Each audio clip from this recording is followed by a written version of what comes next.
Le cadre des religieux pour la santé et le développement, le CRSD, est une organisation interreligieuse fondée en 2014.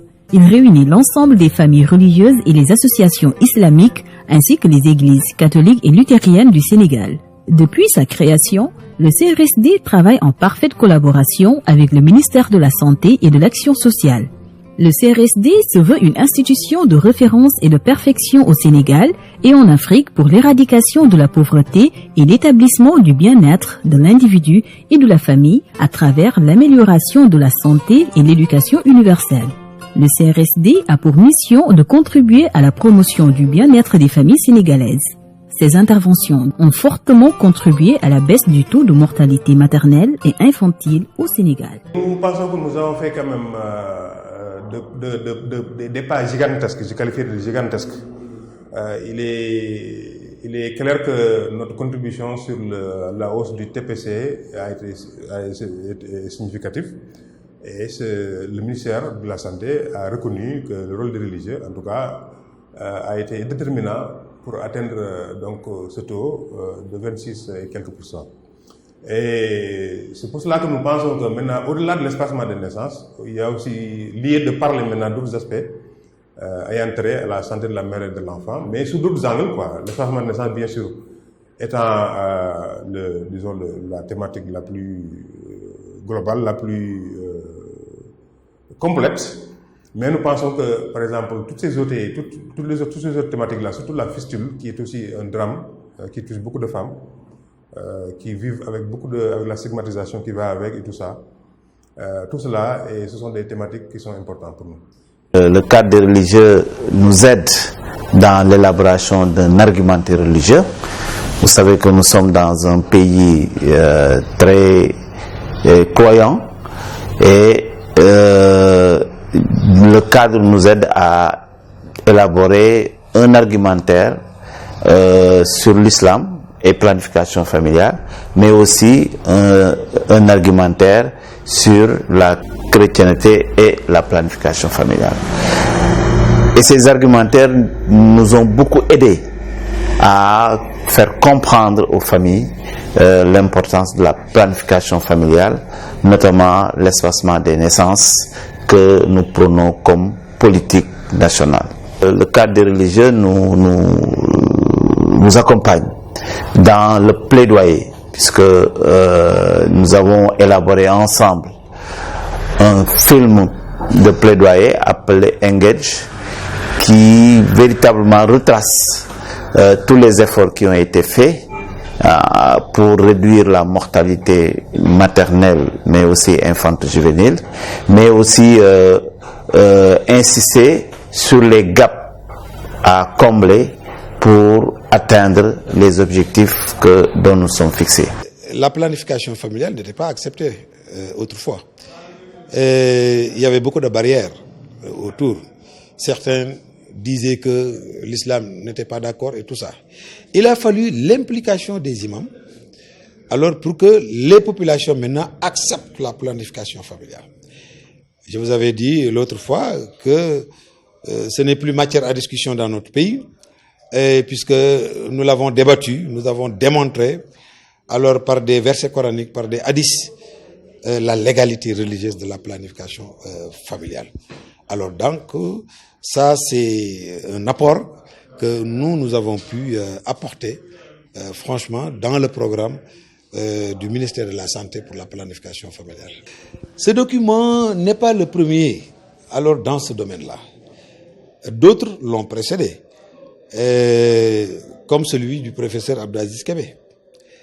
Mais seulement celui-ci, qui est le dernier,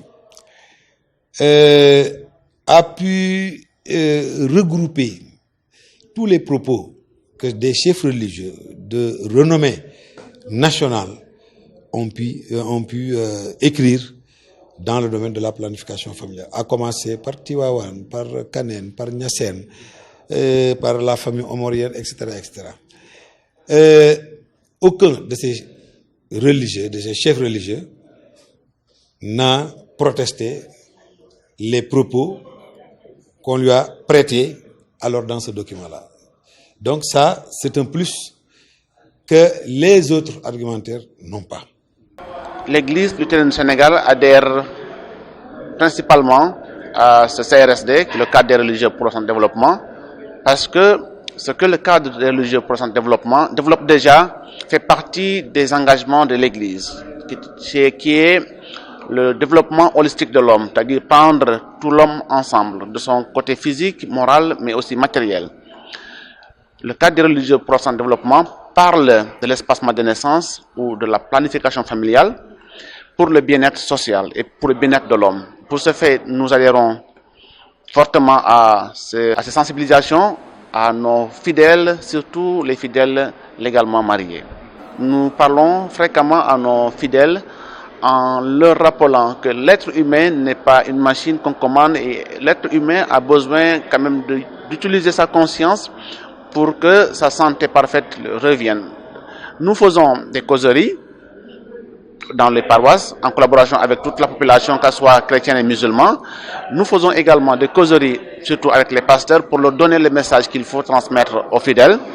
Mais aussi nous utilisons les mass médias, je peux dire la radio locale que nous utilisons pour véhiculer aussi plus loin et rejoindre aussi beaucoup plus de population par rapport à cette sensibilisation.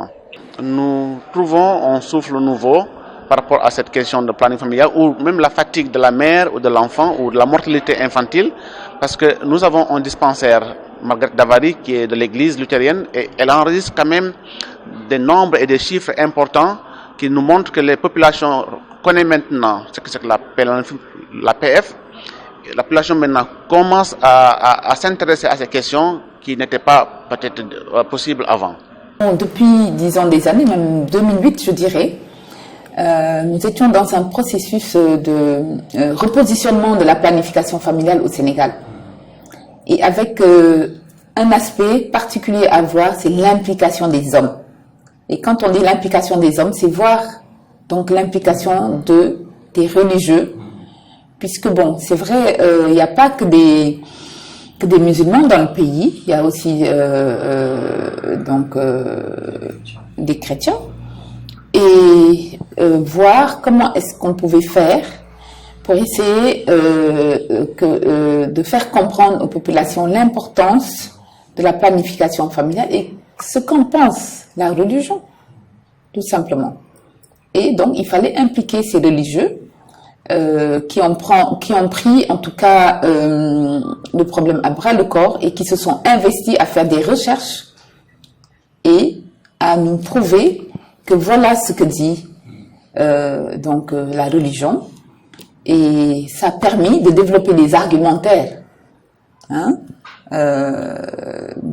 pour soutenir en tout cas des sermons, là où on pouvait faire des sermons, mais aussi là où on pouvait faire des plaidoyers.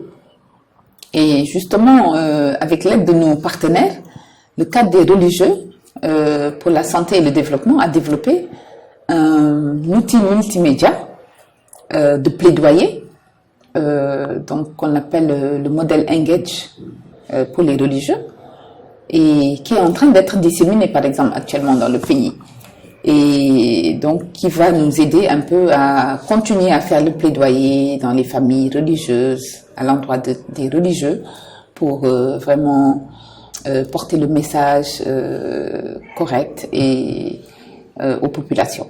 Le CRSD, c'est une institution très spéciale.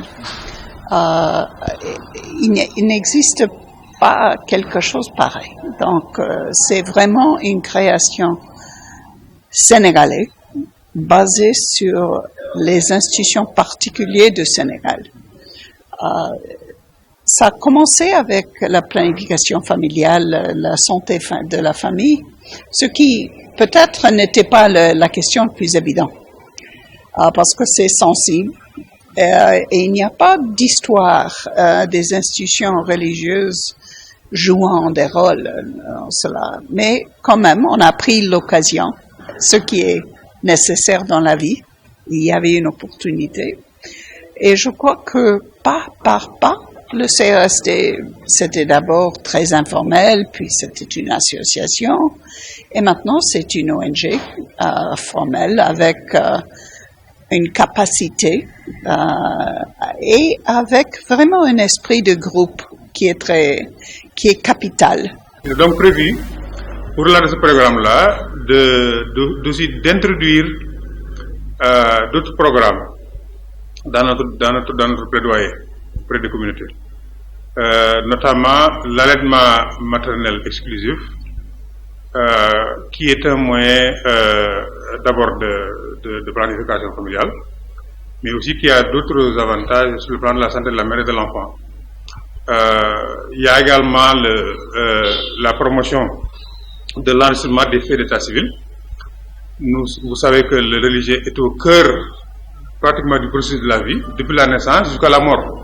Ensuite, il y a la lutte contre les fistules obstétricales, qui est un problème majeur dans le cadre de la santé de la reproduction. Parce que c'est un problème qui est accompagné en fait d'un problème de stigmatisation.